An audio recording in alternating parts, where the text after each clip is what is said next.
জয় জগন্নাথ বলে আজকের ভিডিও শুরু করছি। আমি মৌসুমি, আপনাদের সবাইকে আমার এই উদয়পত্তি চ্যানেলে স্বাগত জানাই। আজকে আমার রেসিপি এই রথযাত্রা উপলক্ষে জগন্নাথ দেবের 56 ভোগের মধ্যে একটি ভোগ প্রসাদ কণিকা ভোগ। চলুন তাহলে কীভাবে বানাই আমি বানাবো, আর এই রেসিপি আপনাদের সাথে আমি শেয়ার করছি। এখানে আমার এই কণিকা ভোগ বানাতে লাগছে চাল। আমি এখানে দেখুন গোবিন্দভোগ চাল নিয়েছি, এই বাটির হাফ বাটি, মানে ছোটো কাপের চায়ের কাপের 1 কাপ, আর এই বাটির হাফ বাটি নিয়েছি। আর এই কণিকা ভোগে মিষ্টি মিষ্টি যেহেতু হয় এটা, তো তার জন্য আমি এখানে আখের গুড় ব্যবহার করেছি পরিমাণ মতো। আর এখানে লাগছে একটু পরিমাণ মতো যে রকম খাবেন মানে পছন্দ করবেন সেই অনুযায়ী এখানে কাজু বাদাম দিয়েছি।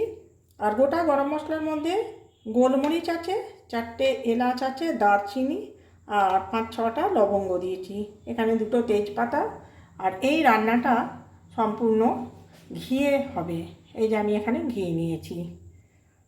চলুন তাহলে শুরু করি।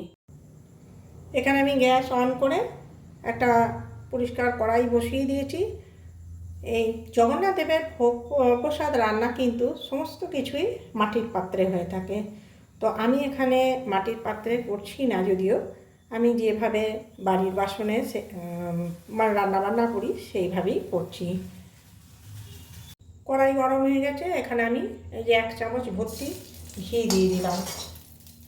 যে পরিমাণে চাল থাকবে বা যে পরিমাণে তৈরি করবেন এই কণিকা ভোগ, সেই অনুযায়ী কিন্তু নুন মিষ্টি খুব সামান্য পরিমাণ নুনও দেওয়া হবে, নুন মিষ্টি এবং ঘি এগুলো দেবেন।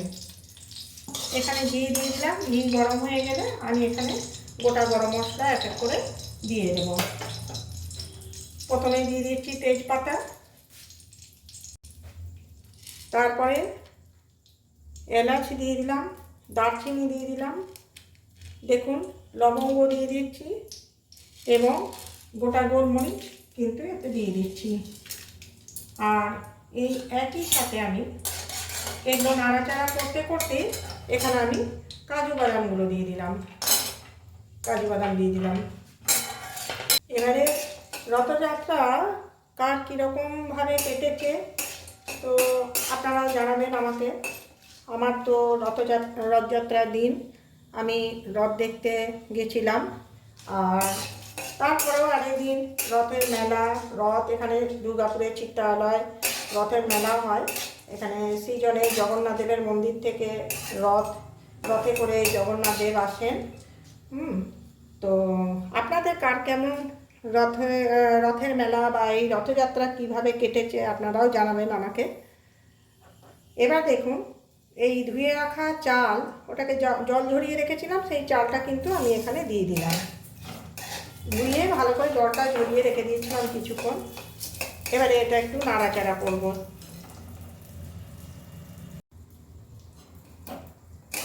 এবারে এই যে চালটা একটু নাড়াচাড়া করব, একটু ভাজা হলে, বেশি ভাজবো না, খুব সামান্য কিন্তু ভাজা হলে আমি আবার এর মধ্যে জল দিয়ে দেবো পরিমাণ মতো।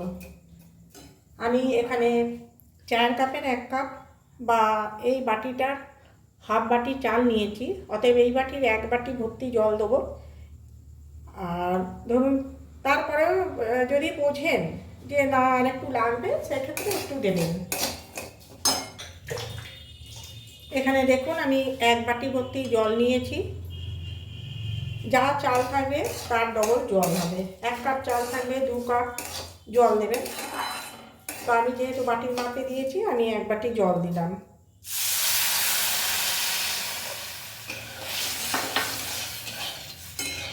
এই ভোগ প্রসাদ রান্না, এই কণিকা ভোগ খুব সহজ এবং খুব চটজলদি, আর খেতেও অসম্ভব ভালো হয়।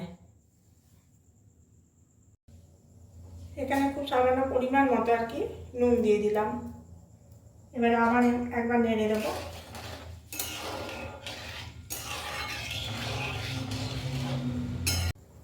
এখানে কড়াই একটি ঢাকা দিয়ে দিচ্ছি, এটা ফুটতে আরম্ভ করেছে। ঢাকা দিয়ে আমি গ্যাসের ফ্লেমটা একটু কমিয়ে দেব। কিছুক্ষণ পরে আবার দেখব এটাকে।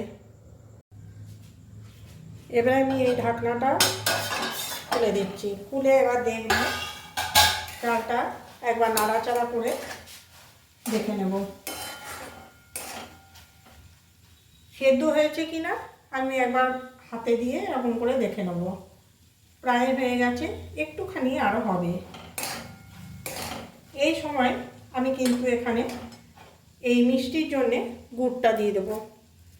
এটাও কিন্তু পরিমাণ মতো দেবেন। দেবের ভোগ প্রসাদে মূলত কিন্তু গুড় দিয়েই তৈরি হয়, চিনি ব্যবহৃত হয় না, এটাই আমি শুনেছি। তো আমার কাছে দেখলাম আখের গুড় রয়েছে, আমি তাই আখের গুড় দিয়েই এখানে বানাচ্ছি আর কি। এবার এটাকে ভালো করে নাড়াচাড়া করে নেব, দিয়ে আর একবার ঢাকাটা দিয়ে দেবো। আর একটুখানি হলেই এটা একদম সম্পূর্ণ তৈরি হয়ে 2-4 মিনিট এটাকে রাখবো, তাহলেই আমার আজকের এই কণিকা ভোগ তৈরি হয়ে যাবে। দেখুন এখানে ঢাকা খুলে দিয়েছি। 2-4 বার নাড়াচাড়া করে নিয়ে দেখে নেব সেদ্ধ হয়েছে কিনা। হ্যাঁ, এই চাল কিন্তু একবারে সেদ্ধ হয়ে এসছে, যেরকম হবার দরকার ঠিক তেমনি হয়ে গেছে।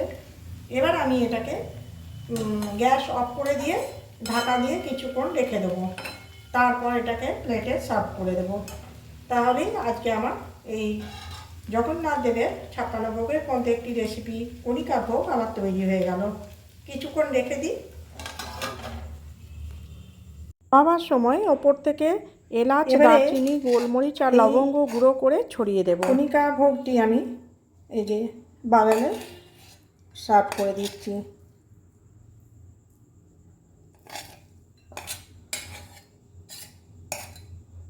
দেখুন আমার এই কণিকা ভোগের রেসিপি তৈরি হয়ে গেছে। দেখুন আমি একটা বাগানে সার্ভ করে দিয়েছি এই কণিকা ভোগ। আশা করি আজকের রেসিপি আপনাদের সবার ভালো লাগবে। জয় জগন্নাথ। আপনারা সকলেই আমাকে লাইক, শেয়ার, কমেন্ট এবং সাবস্ক্রাইব করবেন। আর কমেন্ট করে জানাবেন কেমন লাগলো আপনাদের সকলের। তাহলে এই পর্যন্তই রাখি।